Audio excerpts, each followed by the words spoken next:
This channel does not promote any violent, harmful, or illegal activities. All content provided by this channel is meant for an educational purpose only. শুভেন্দুর বিধানসভা নন্দীগ্রামে SIR এর কাজ খতিয়ে দেখলেন পূর্ব মেদিনীপুরের নির্বাচন কমিশনের পর্যবেক্ষক উজ্জ্বল নীলম মিনা।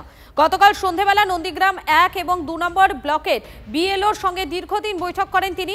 বিশেষ পর্যবেক্ষকের সঙ্গে দেখা করে বিজেপির প্রতিনিধি দল বেশ কয়েকজন বিএলওকে নিয়ে অভিযোগও জানিয়েছে বিজেপি। বিশেষ পর্যবেক্ষকের সঙ্গে দেখা করেনি তৃণমূল। ম্যাডাম এসে জিজ্ঞেস করছে যাদের বাবা মা লিঙ্কেজ পাওনি তাদের কী করেছেন ম্যাডাম। আমি বলছি তাদের গ্র্যান্ডফাদার দিয়ে করেছি। কী ডকুমেন্টস চেক করেছো? আমি বলেছি ওদের ভোটার লিস্টটা দেখেছি, 2002 সালে দেখেছি, এইগুলো দেখে চেক করে গেছি। ম্যাডাম বলছে ওকে ঠিক আছে। কিছু ফর্ম সুপার চেকিং ফরম্যাট যেটা ইলেকশন কমিশন থেকে পাঠানো হয়েছিল এবং অন্যান্য যে ফর্মগুলো দেওয়া হয়েছিল বা যে ফরম্যাটগুলো দেওয়া হয়েছিল সেগুলো কিভাবে ফিল আপ সঠিকভাবে আছে কিনা এবং যে ফর্মগুলো আমরা অনলাইনে আপলোড করেছি বিএলও অ্যাপ থেকে সেইগুলো সম্পর্কে উনি দেখছিলেন, ভেরিফাই করেছেন। অনেকগুলো বিএলও আছে যেগুলো ডাইরেক্ট তারা তৃণমূল কংগ্রেসের সঙ্গে যুক্ত আছে। আমরা অভিযোগ করা সত্ত্বেও তাদের কোনো রকম করে সরিয়ে দেওয়া হয়নি, তাদেরই বিএলও রেখে কাজ করা হয়েছে। সেই জায়গাগুলো ত্রুটিগুলো আমরা অভিযোগ যে আগে করেছিলাম সেই তথ্যগুলো আমরা দিয়েছি। এছাড়াও বেশ কিছু বুথে আছে যেগুলো মৃত ভোটার বা শিফটিং ভোটাররা আছে, একই ভোটার দাঁতপুর অঞ্চলে আছে, কেন্দ্রবাড়ি অঞ্চলে আছে, সেই তথ্যগুলো আমরা এখানে তুলে ধরছি। প্রত্যেকটা এসিতে আমরা ভিজিট করছি, আমাদের কিভাবে কাজ চলছে সেগুলো আমরা দেখছি, এদের কাছ থেকে শুনছি। সেইভাবে আমার এখানে আসা হলো, বিএলওদের সাথে মিটিং করা হলো, বিএলও সুপারভাইজার এই আরো এদের সাথে সবার সাথে মিটিং হলো। কোনো অভাব অভিযোগ পেয়েছেন কিনা সেরকম দেখতে পেলাম না।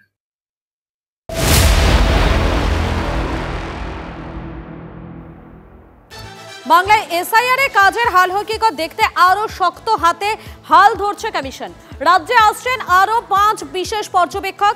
বিশেষ সমীক্ষার নজরদারিতে থাকবেন 5 বিশেষ পর্যবেক্ষক এবং 5 আইএএস অফিসারকে 5টা ডিভিশনের দায়িত্ব দেওয়া হয়েছে। প্রেসিডেন্সি ডিভিশনের দায়িত্বে রয়েছেন রবিকান্ত সিং, মেদিনীপুর ডিভিশনের দায়িত্বে নীরাজ কুমার বনসোদ রয়েছেন, বর্ধমান ডিভিশনের দায়িত্বে কৃষ্ণ কুমার নিরালা, মালদা ডিভিশনে আলোক তিওয়ারি, পঙ্কজ যাদব রয়েছেন জলপাইগুড়ি ডিভিশনের দায়িত্বে। এটা শুধু পশ্চিমবঙ্গে হয়নি, 20 জন জয়েন্ট সেক্রেটারি লেভেলের অফিসারকে এসআইআর যে রাজ্যে হচ্ছে পাঠানো হয়েছে। ডিএফ এবং 1 শ্রেণীর বিডিওরা, এইআরওরা তারা যে ম্যাল প্র্যাকটিসেস করেছেন এটা সবচেয়ে বড় দুর্নীতি বলে আমার মনে হয়েছে।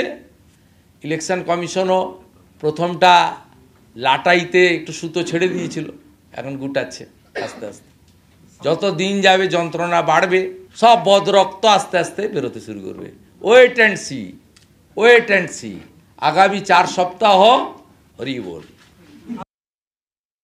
ভোটের মুখে ইলেকশন কমিশনকে ঘিরে যত পারো লোক পাঠাও, কোথায় কি পাওয়া যায়, কিভাবে লোকের নাম বাদ দেওয়া যায়, কিভাবে বাংলার লোককে হ্যারাস করা যায় সেগুলো দেখো। হাল্লা চলেছে যুদ্ধে, অর্থাৎ শুনে হাল্লার রাজার হাঁকা হাঁকি উড়ে গেল প্রাণের পাখি।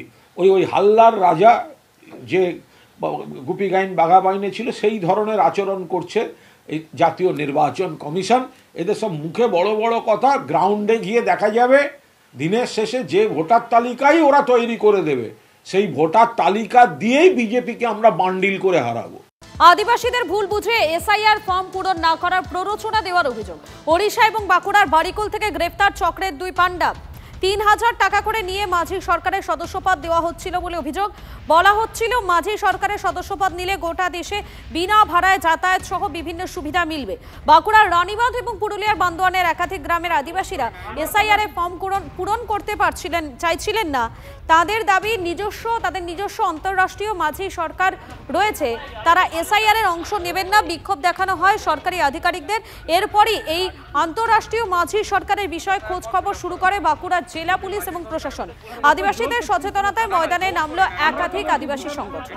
আত্মসমর্পণ করে জামিন পেলেন কলতান দাশগুপ্ত সহ 5 বাম কর্মী সমর্থক। আরজি করে আরজিকর তিলোত্তমার জন্য সুবিচারের দাবিতে পথে নেমেছিলেন বামপন্থী ছাত্র যুবরা। টালা এবং উল্টোডাঙ্গা থানায় কলতান দাশগুপ্ত সহ 5 কর্মী সমর্থকের বিরুদ্ধে 4টি মামলা দায়ের হয়েছিল। ছিল খুনের চেষ্টার ধারা, পুলিশের কাজে বাধা দান, সরকারি সম্পত্তি নষ্ট সহ জামিন অযোগ্য ধারা। 8 অভিযুক্তের বিরুদ্ধে পলাতক দেখিয়ে চার্জশিট জমা দেয় পুলিশ। শিয়ালদা আদালতে আত্মসমর্পণ করে জামিন, 1000 টাকার বন্ডে জামিন মঞ্জুর শিয়ালদা এসিজেএম আদালতে। আজকে এখানে 8 জনের মধ্যে আমরা 5 জনকে সারেন্ডার করেছি। যেরকম হচ্ছে বর্ণনা মুখার্জি, পৌলমী মজুমদার, দীপু দাস, বিকাশ ঝা, কলতন দাশগুপ্ত। এদেরকে এসিএমের কাছে ডাইরেক্টলি আমরা ভলেন্টারি সারেন্ডার করেছি। লন্ডনের এসিএম সেটা স্যাটিসফাইড হয়ে এবং কেসের গ্র্যাভিটি দেখে ডাইরেক্টলি ওরা আজকে 1000 টাকার বন্ডে জামিন দিয়েছে। এবং এর আগেও যে 3টে কেসে আমরা জামিন করেছিলাম, এইভাবেই আমাদের এসিএম লন্ডনের এসিএম তাদেরকে ভলেন্টারি সারেন্ডার করার জামিন দিয়েছে।